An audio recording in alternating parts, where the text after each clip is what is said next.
যেভাবে খেতে হয় ওইভাবে ফ্যাটটা ক্লিয়ার করতে হয়। তাই ফ্যাট ক্লিয়ার করার জন্য বসিয়ে দিলাম টাঙ্কি। মানুষ হাঁটতে গেলে পায়ের প্রয়োজন হয়, আর আমার ঘর দিতে হলে পিলারের প্রয়োজন হবে। অবশেষে ঘরের দুইটা জিনিস করে ফেললাম। আসসালামু আলাইকুম, সবাই কেমন আছেন? আশা করি সবাই ভালো আছেন। আলহামদুলিল্লাহ, আপনাদের দোয়া ও ভালোবাসা আমিও ভালো আছি। দেখতে দেখতে আমার ঘরের কাজের দিকে আমি এগিয়ে যাচ্ছি। আমি যে ঘরটা করার পরিকল্পনা করছি ওই ঘরটার জন্য বেশ কিছু পিলারের প্রয়োজন হবে, আর পিলার বেশি দিলে ঘরটাও মজবুত হবে।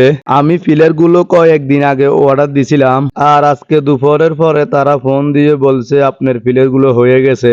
তাই দেরি না করে আমার সাথে চলে আসলো আমার কাকা, আমার জ্যাঠাতো ভাই, আমার শ্বশুর। তারা প্রত্যেকটি কাজে সর্বদাই আমাকে হেল্প করে, আর আজকে পিলার আনার সময়ও তারা আমার সাথে সাথে চলে আসলো।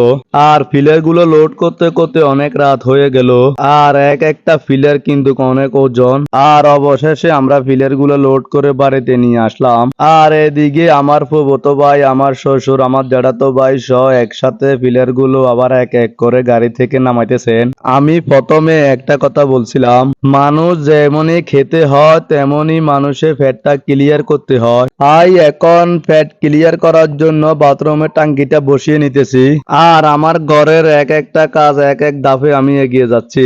তাই ভোরে ভোরে গিয়ে বাথরুমের চাকতিগুলো নিয়ে আসলাম। কালকে সারা রাত ধরে আমার এই ফুফাতো ভাইটা নিজে না ঘুমিয়ে, নিজের শরীরের দিকে না তাকিয়ে এই গর্তটা করছে।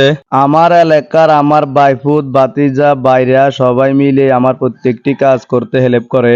আসলে আমি সবার জন্য দোয়া করি, আল্লাহ যেন তাদেরকে নেক হায়াত দান করেন।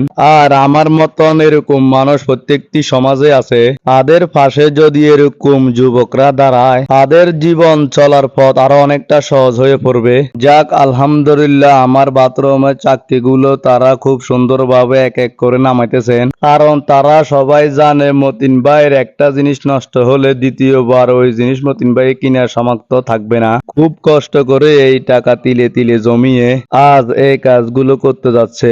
আর এখন জিনিসের যে দাম, মানুষ একটা জিনিস কিনতে গেলে 100 বার চিন্তা করা লাগে।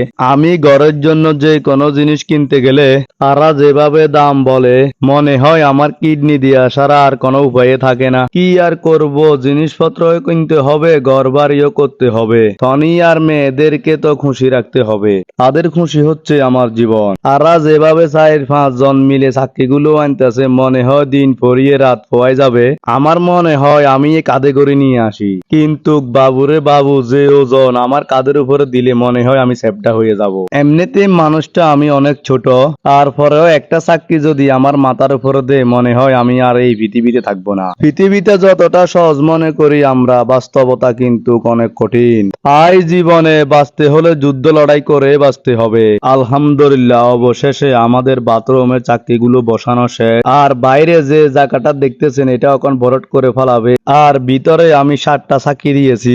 আর অবশেষে টাঙ্কির কাজটাও শেষ। আর মূল বাথরুমটা আর গোসলখানা আমি একসাথে করব ঘর করার পর।